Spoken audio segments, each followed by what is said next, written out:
Daddy. Hi, everybody. My name is Chris Waldek. I'm 29 years old, but I choose to identify as a dad at a barbecue.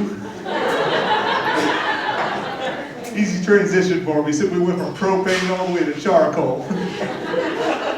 You may kind of notice I kind of talk a little weird, kind of move a little funny and stuff when I'm on stage. People all the time, they always ask me after my sets go on, like the spectrum. I used to tell them, no, I'm just from Florida, that's all.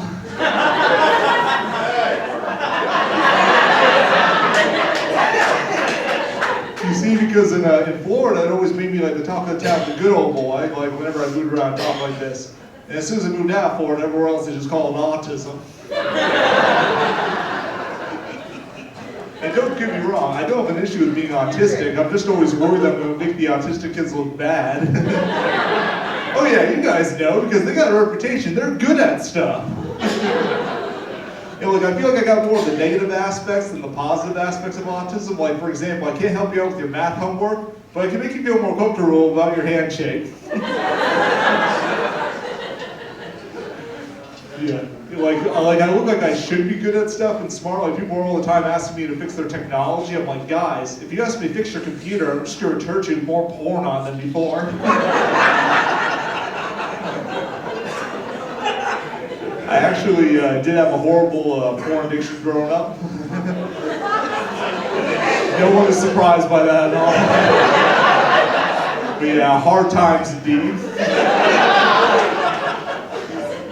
The porn addiction was so bad when I was young that whenever I go to my best friend's house, whenever I saw his hot stepsister, I just always assumed he had dibs.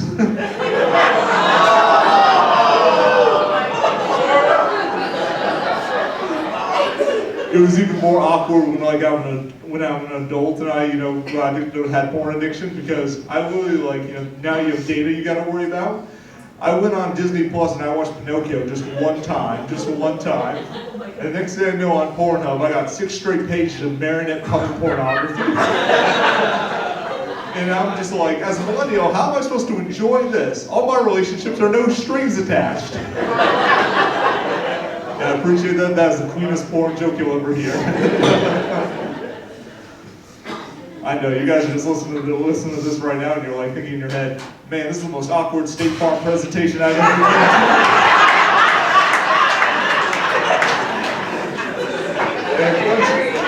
And a bunch of you are star watching in the back and you're like, damn, I thought the subway guy was in jail.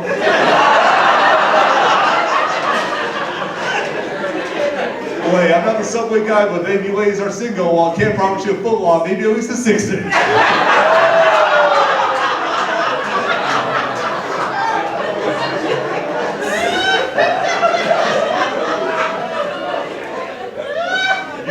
You guys may have kind of noticed that when I'm on stage, kind of like my hand moves and stuff. It's more kind of like the pro. It's actually both a pro and a con of kind of being on the spectrum and stuff.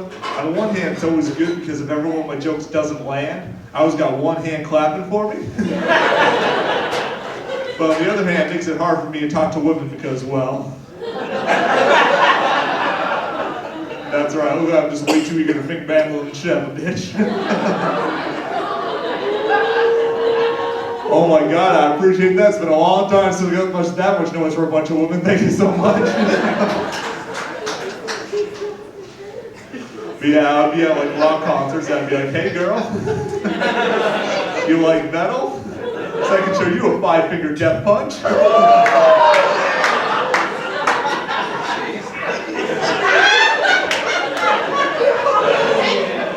As you can probably tell by this set, I'm very single.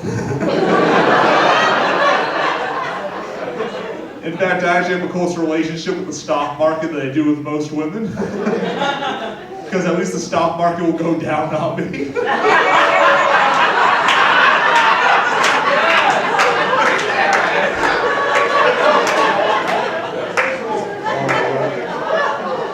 I actually just came back to Vegas from good old Texas. I was doing, oh, woo, awesome. We got some Texas in the house. Nice, awesome. I actually love performing like, Texas. I was actually in Paris, Texas. It's kind of a little bit more of a smaller town. And I'll say this, like, one of the things I love about performing in small towns is that for like, is that like, it makes me feel like less self-conscious, because I used to be self-conscious about the fact that I have almost no gums. But let me tell you, after performing in these small towns, I'm just happy I still have some teeth.